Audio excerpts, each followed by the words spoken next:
शुभ संध्या श्रोता बंधु मु आपण दीप्तिरंजन चौधरी पुणी आसी आपण मान पाखक बहुत दिन व्यवधान पर प्रतिथर भली एथर भी एक अनन्य स्टोरी नहीं स्टोरी माँ आसी story and voice by Diptiranjan Choudhury स्टोरीटा शेष जाए शुणा अनुरोध।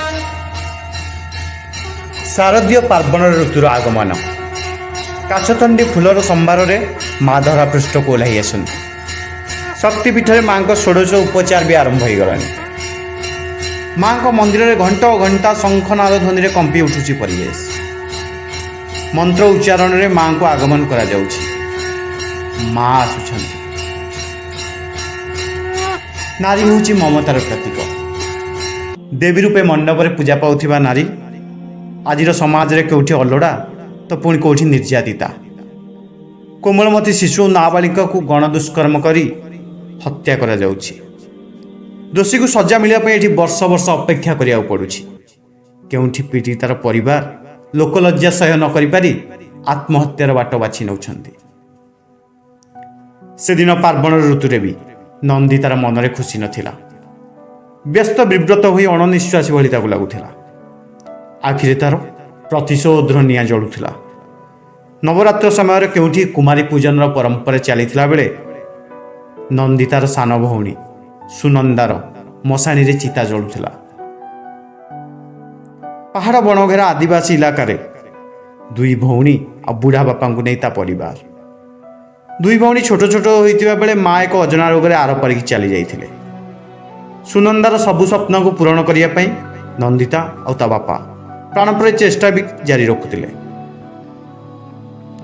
प्रथम कॉलेज पढ़ुआ झील थिला सुनंदा। से आदिवासी इलाका गाँ भितर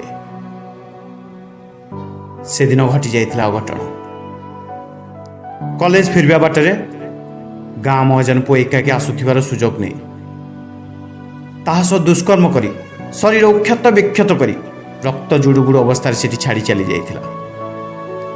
जंत्रणा जर्जरित होई डाक्तरखाना 2 दिन जीवन सह संग्राम करला परे शेष आखि बुझ देइथिला सबुदिन पई सुनंदा। मेडिकल बेड रे सोई रही से कपटी नर राक्षस मानक केबे भी विश्वास करि पार नथिला। से नारी देहल भी कापुरुष को चिन्ह दे जाइथिला भौणी नंदिता को तार मृत्यु पई दायी आर गाँ महाजन पुओ महेंद्र महांती को। बापा झील 2 जन जाक न्याय पाइबा आशे पुलिस स्टेशन धाई धाई किछि भी लाभ मिल नथिला। स्थानीय राजनेता छत्र छाया तले रही दोषी खुलम खुला बुलुथिला। बुढ़ा बापाटी निज भाग्य को दोष दे लुह गड़े चलथिला। किंतु नंदिता आखिरे निद नथिला। से दोषी को दंड न मिलवा जाए शांति रे निश्वास भी मारी पार नथिला। से दिन थिला मांकर नवमी पूजा। अंधकार राति महेंद्र नंदिता घरे पहुंची किसी टंका आनी केस दफा रफा करने को प्रस्ताव देइथिला। नंदिता प्रस्ताव रे राजी होई काली जाई फैसला करिया पई प्रतिश्रुति भी देला। परदिन सकाळु विजया दशमी अधर्म उपर धर्मर जय। संध्या समय रे नंदिता गोटी नाली रंगर शाढ़ीटे पिंधि पूर्व प्रस्तुति हिसाब रे जाई पहुंची गला। महेंद्र कहिथिबा स्थान अनुसार सुनसान रास्ता केही कुआडे भी नथिले। निशाशक्त महेंद्र नंदिता को देखी कामना लालसरे नंदिता को स्पर्श करने चेष्टा करुवा समय रे नंदिता लुचई रखिथिबा गोटे छुरी आनी भूसी चलला महेंद्र छाती उपर को। महेंद्र तले पड़ जा पुणी गोटे बड़ पथर आनी छेची छेची मारिया को लगला मुह को। रक्त छिटा सब आसी नंदिता कपाल रे पड़ुथिला। शेष हत्याकारी पाल्टी जाइथिला नंदिता। दूर शुभुला माँ संध्या आरती शंखनाद घंट हुलहुलीर शब्द जमी लगुला सुनंदार आत्मा को आज शांति मिलगला।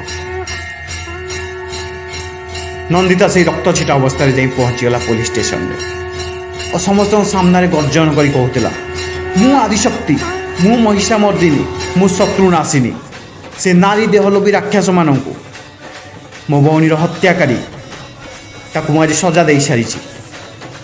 नंदिनी रक्त छिटा लगी कपाल अधा पिंधा नाली शाढ़ी मुकुला केश गोटे नारीर एसबू रूप देखी समस्ते आश्चर्य हो चाह रही।